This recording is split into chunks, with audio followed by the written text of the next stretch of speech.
Good day guys and welcome to the channel. In this quick video I'll show you how to easily add to favorites on Letterboxd. So firstly, of course, you need to find a certain movie that you wish to add to the favorites.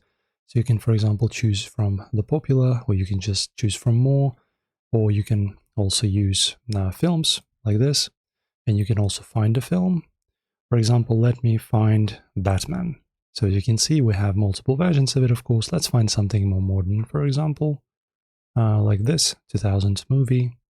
Oh, it's not a movie, well, doesn't matter. And in here, basically when you open up a section with the movie, as you can see, we have the explanation, the title, the year of release, director. You can see we have these buttons, and basically this like button is going to be the one to add to favorites, as you can see. And you also, in the same button, you can just remove if you wish. So this is pretty much how this is done. So just navigate to a certain movie, as so. For example, this one, and just press on like, and you're done now. So enjoy. If this helped, don't forget to like and subscribe, and I'll see you soon in the next one.